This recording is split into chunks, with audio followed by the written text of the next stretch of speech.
এখন ধারা হচ্ছে দুই প্রকার, মানে ধারার পদ সংখ্যার ভিত্তিতে হচ্ছে ধারা দুই প্রকার।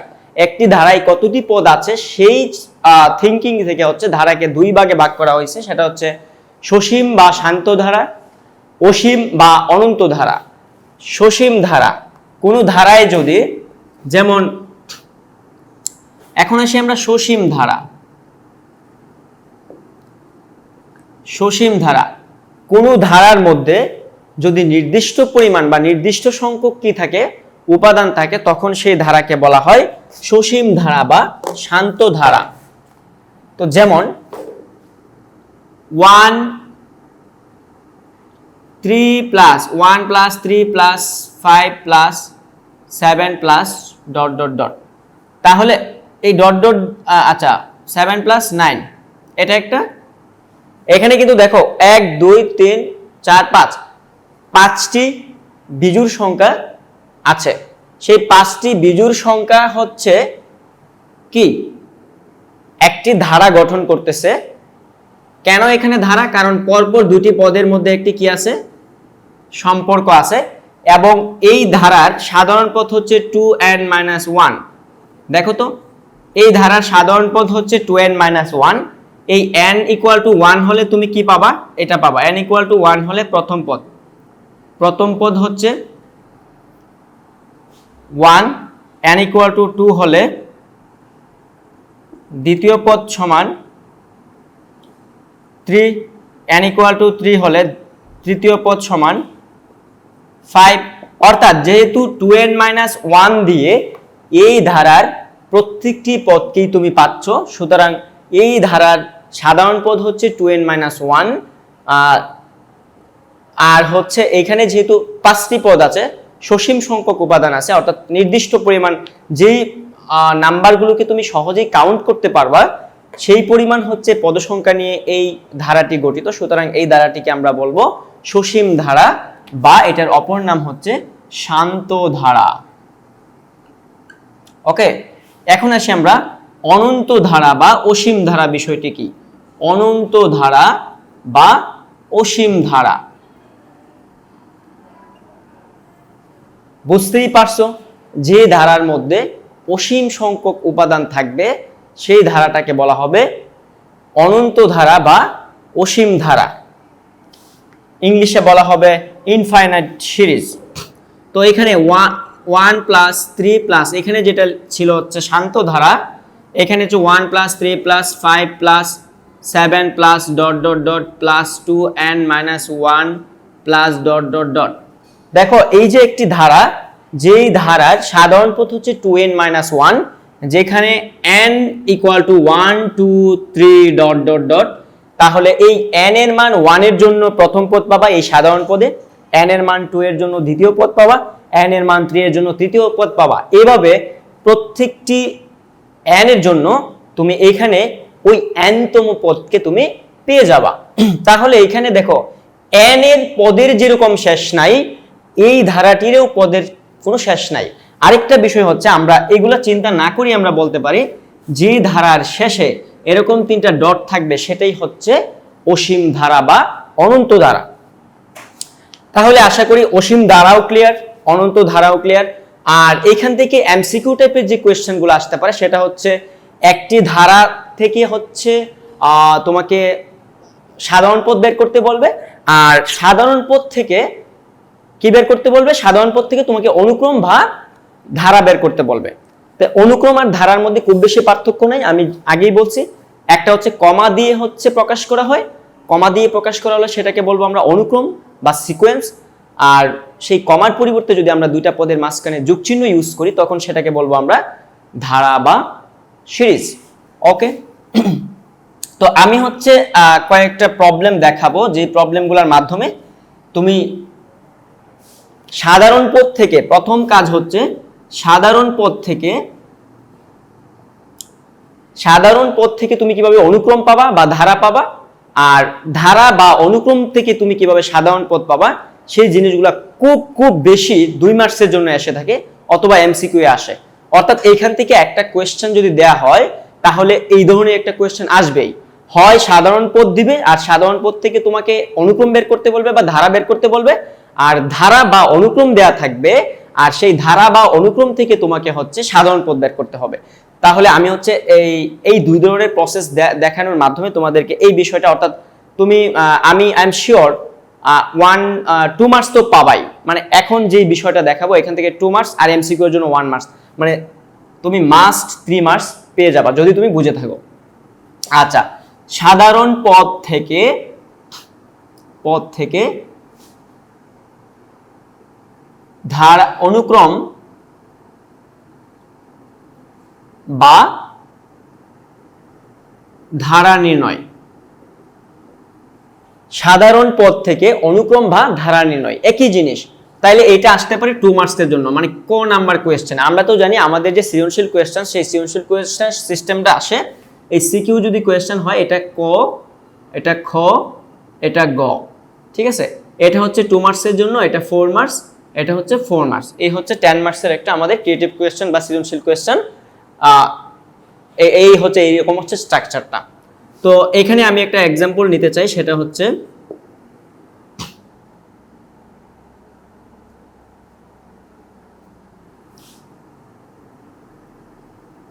One plus minus 1 to the power n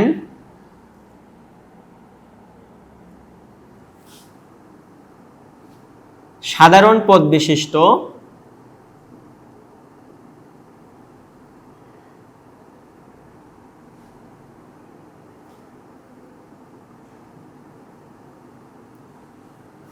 one plus minus 1 whole to the power n সাধারণ পদ হলে কি নির্ণয় করো?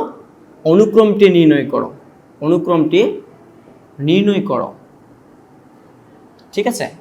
তো এটা হচ্ছে 2 মার্কসের আসতে পারে। ওকে, তো আমাদের সমাধান দেখো কিরকম লিখব। দেওয়া আছে কোনো ধারার কোনো অনুক্রমের সাধারণ পদ সমান 1 plus minus whole to the power n। Okay, সুতরাং এখানে একটা বিষয় লক্ষণীয় যে n এর পরিচয় দিবা, n এর পরিচয় n বিলংস টু n দিতে পারো, অথবা এখানে দিতে পারো যেখানে n equal to 1 2 3 dot dot dot. তখন তুমি n ইকুয়াল টু 1 হলে, n ইকুয়াল টু 1 হলে আমরা জানি স্বাভাবিক সংখ্যার সেট থেকে n ইকুয়াল টু 1 দিলে ওই অনুক্রমের মধ্যে n ইকুয়াল টু 1 দিলে আমরা ওই অনুক্রমের প্রথম পদ পাবো, আর সাধারণ পদের মধ্যে n ইকুয়াল টু 2 দিলে উক্ত অনুক্রমের দ্বিতীয় পদ পাবো। এভাবে 1 বসানোর মাধ্যমে প্রথম পদ, 2 বসানোর মাধ্যমে দ্বিতীয় পদ, 3 বসানোর মধ্যে তৃতীয় পদ, এভাবে হচ্ছে চলতে থাকবে। তো n ইকুয়াল টু 1 হলে প্রথম পদ সমান 1 plus minus 1 to the power 1 equals to 1 plus, এখানে minus 1 to the power 1 means minus 1 equals 0। n equals 2 হলে দ্বিতীয় পদ সমান 1 plus minus 1 to the power 2। এখানে একটা বিষয় লক্ষণীয়, মাইনাস 1 এর উপর পাওয়ার যদি জোড় থাকে আমরা পাবো হচ্ছে প্লাস 1, আর মাইনাস 1 এর উপর পাওয়ার যদি বিজোড় থাকে উই গেট মাইনাস 1। তুমি একটা টেস্ট করতে পারো, মাইনাস 1 এর উপর পাওয়ার 3 দাও, 3 মিন্স হচ্ছে minus 1 into minus 1 into minus 1। তো মাইনাসে মাইনাসে প্লাসের 1 ইন্টু মাইনাস 1, প্লাসে মাইনাসে মাইনাস মাইনাস 1, এভাবে তুমি টেস্ট করতে পারো। আর এই বিষয়গুলো খুবই বেসিক বিষয়, এগুলো আমরা 6 7 এই হচ্ছে আমরা ক্লিয়ার করে থাকি। এই যে এই বিষয়গুলো মাইনাস 1 এর উপর জোড় হলে উই গেট পজিটিভ 1, আর মাইনাস 1 এর উপর পাওয়ার বিজোড় হলে উই গেট নেগেটিভ 1। তো এখানে হচ্ছে এটা হচ্ছে 1 প্লাস 1 মিন্স 2।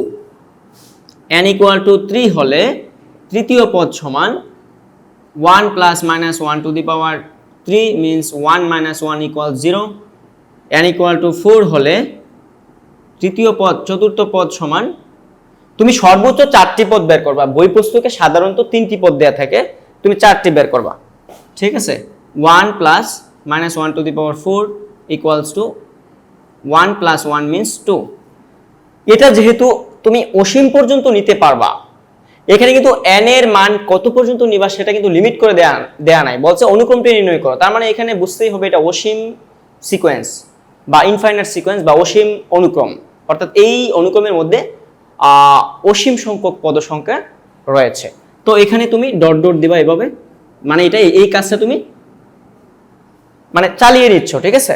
তো সুতরাং নির্ণয়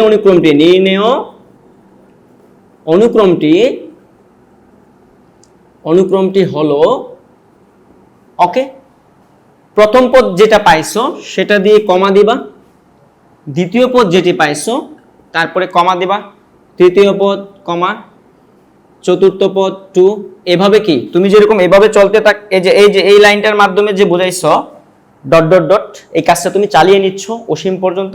এখানেও তুমি চালিয়ে নেওয়ার কারণে এখানেও তুমি অসীম পর্যন্ত পদ পাবা। এইটুকু লিখলে তুমি হচ্ছে 2 মার্কস পেয়ে যাবা। আমি এখানে তোমাদেরকে বুঝিয়ে বুঝিয়ে লিখছি বিধায় আমার এখানে মিনিমাম 3 থেকে 4 মিনিট লেগে গেছে। তুমি যখন এই জিনিসটা বুঝে যাবা তোমার সর্বোচ্চ এটা লিখতে 2 মিনিট লাগবে, সর্বোচ্চ 2 মিনিট, ওকে। আর তোমাদের হাতে যদি সময় না থাকে তুমি এই চতুর্থ পদ না বের করে তৃতীয় পদ পর্যন্ত বের করে অনুক্রমটি দেখায় দিতে পারো। এই হচ্ছে আমাদের আনসার। এখন দেখো, যদি আমাদের এখানে 1 plus minus 1 whole to the power n সাধারণ পদ হলে অনুক্রম না বলে এখানে যদি দেয়া থাকে ধারাটি নির্ণয় করো, ধারাটি নির্ণয় করো, তখন এখানে লিখবো আমরা, দেওয়া আছে কোন ধারার সাধারণ পদ সমান এটা, সবকিছু সেম, একদম এই পর্যন্ত সেম। এখানে লিখবো হচ্ছে সুতরাং নির্ণয় ধারাটি হলো এটা। আর হ্যাঁ, এখানে আরেকটা জিনিস চেঞ্জ করতে হবে, সেটা হচ্ছে কমার পরিবর্তে এখানে আমাদের যোগ চিহ্ন দিয়ে দিতে হবে, কারণ আমরা জানি ধারার দুইটি পদের মাঝখানে হচ্ছে যোগ চিহ্ন বসানো থাকে। তো আশা করি এই যে সাধারণ পদ দেয়া থাকলে ধারাটি কিভাবে নির্ণয় করতে হবে সেটাও তুমি বুঝতে পারছো, আর হচ্ছে অনুক্রম দেয়া থাকলে সেটাও বুঝতে পারছো। এখন আমি দেখাবো কিভাবে ধারা দেয়া থাকলে সেই ধারা থেকে কিভাবে সাধারণ পদ নির্ণয় করতে হবে, ওকে।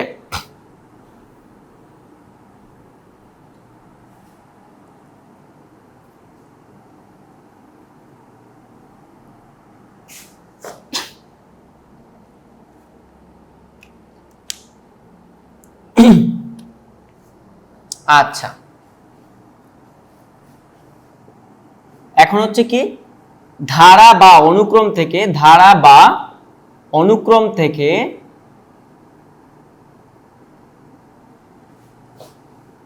সাধারণ পদ নির্ণয়, এই কাজটা হচ্ছে আমরা ম্যাক্সিমাম স্টুডেন্টরাই হচ্ছে মানে আমাদের কাছে খুব বেশি জটিল মনে হয়, কিন্তু খুব সিম্পলি চিন্তা করবা তুমি, তাহলেই এটা ইজিলি বের করতে পারবা। আমি একটা জিনিস দেখাতে যাচ্ছি এখানে,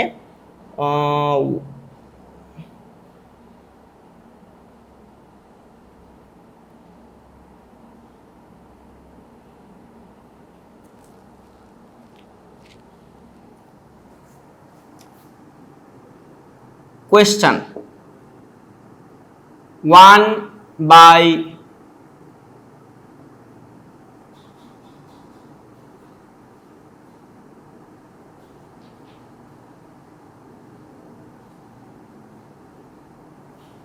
এটা কি দেখো তো, এটা হচ্ছে অনুক্রম। কেন? পরপর দুইটি পদের মাঝখানে আমরা কমা ব্যবহার করছি। তো উক্ত অনুক্রমের কি সাধারণ পদ নির্ণয় করো, সাধারণ পদ নির্ণয় করো, ঠিক আছে। তো এখানে লিখবা সমাধান, লিখবা দেওয়া আছে অনুক্রমের প্রথম পদ সমান, অনুক্রমের প্রথম পদ সমান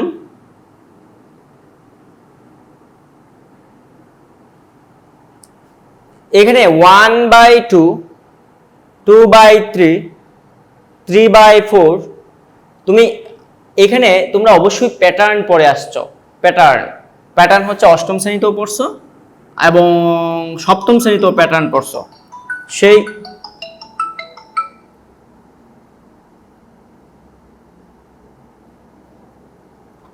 সরি, আমার একটা কল আসছে।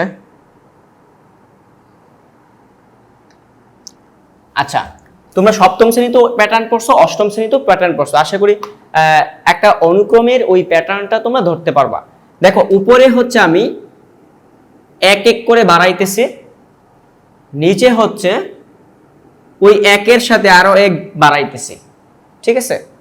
এখানে উপরে যা ছিল তার সাথে আরো এক বেশি বৃদ্ধি করতেছি, ওকে। তাহলে উপরে হচ্ছে 1 2 3 স্বাভাবিকভাবে n, আর নিচে হচ্ছে ওই স্ব অবস্থানের হরের লবের সাথে আমি হচ্ছে 1 যোগ করে আমি কি করতেছি, হরগুলো পাচ্ছি, ওকে। তাহলে প্রথম পদ হচ্ছে 1/2, তাহলে 1 বাই, এই যে এটা তো লব ছিল, লবের সাথে আমি 1 যোগ করছি। অনুক্রমের দ্বিতীয় পদ সমান, ওকে, 2/2 প্লাস 1, দেখো তো 2/3 হচ্ছে কিনা। আচ্ছা সরি, এটা 2/3 লিখবা, আর এটাকে 2/2 প্লাস 3, ওকে। সরি, এটা 2/3 না, 2/1, 2/2 প্লাস 1। অনুক্রমের তৃতীয় পদ সমান, তৃতীয় পদটা কি 3/4, 3/4 কে ওই প্যাটার্নে নিয়ে যাবা, 3/3 প্লাস 1, অর্থাৎ এখানে তোমাকে চিন্তা করে একটা প্যাটার্নে নিয়ে আসতে হবে। প্রথম পদকে একটা প্যাটার্নে, দ্বিতীয় পদকে একই প্যাটার্নে, তৃতীয় পদকে একই প্যাটার্নে নিয়ে আসতে হবে, এবং n তম পদকে ওই প্যাটার্নে n বসিয়ে দিতে হবে। তাহলে দেখো তো, প্রথম যখন, তখন এখানে 1 এখানে 1, যখন দ্বিতীয় পদ তখন এখানে 2 এখানে 2, যখন তৃতীয় পদ এখানে 3 এখানে 4। এখানে যেহেতু 4টি পদ দিছে, তুমিও দেখায় দিবা অনুক্রমের চতুর্থ পদ সমান কত, 4/5 মিন্স 4/4 প্লাস 1। একটা প্যাটার্ন তুমি এখানে আবিষ্কার করতে পারছো কিনা দেখো তো। আমি আবারও বলতেছি, এটা প্রথম পদ সমান 1/1 প্লাস 1, দেখো এই যে প্যাটার্নটা, দ্বিতীয় চালিয়ে নিচ্ছে অসীম পর্যন্ত। তো সুতরাং এটা আমরা লিখবো এখন, নির্ণেয়, সুতরাং প্রদত্ত অনুক্রমের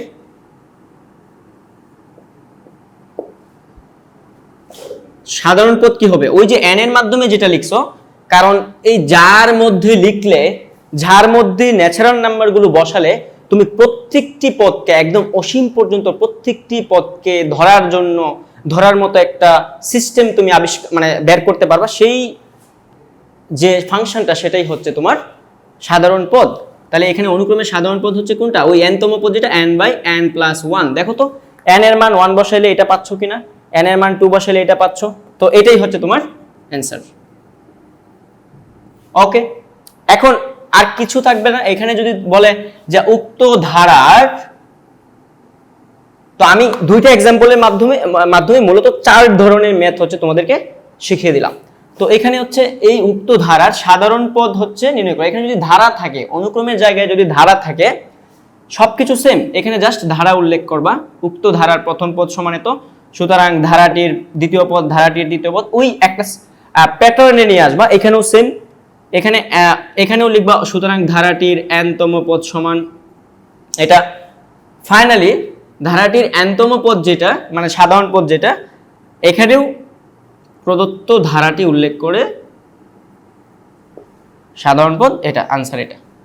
তো ধারা আর অনুক্রমের মধ্যে মানে একেবারে পার্থক্য নাই বললেই চলে, জাস্ট এক জায়গায় হচ্ছে যোগ চিহ্ন দিয়ে প্রকাশ করতে হবে, আরেক জায়গায় হচ্ছে কমা দিয়ে প্রকাশ করতে হবে। এই হচ্ছে তোমাদের ধারা থেকে সাধারণ পদ নির্ণয় বা অনুক্রম থেকে সাধারণ পদ নির্ণয়, আর সাধারণ পদ থেকে অনুক্রম নির্ণয় অথবা সাধারণ পদ থেকে ধারা নির্ণয়। এই 4 ধরনের ম্যাথ হচ্ছে আমরা খুব বেশি আসে, মানে এখানে যদি একটা কোয়েশ্চেন আসে, মানে এই 4টা ম্যাথ থেকে একটা ম্যাথ 2 মার্কসের জন্য আসবেই, ঠিক আছে, এবং এমসিকিউ তো আসবেই, আমি প্রথমেই বলে দিচ্ছি। তো আশা করি এই বিষয়টা আমাদের সবার ক্লিয়ার। এটা আমরা কিভাবে হচ্ছে প্রেজেন্টেশন, মানে আনসারটা হচ্ছে লিখবো, কিভাবে প্রেজেন্ট করব, এবং যেভাবে প্রেজেন্ট করলে তুমি একদম ফুল মার্কস পাবা, সেইভাবে আমি লিখে দিলাম। আশা করি এখানে কারো কোনো প্রবলেম নাই, ওকে।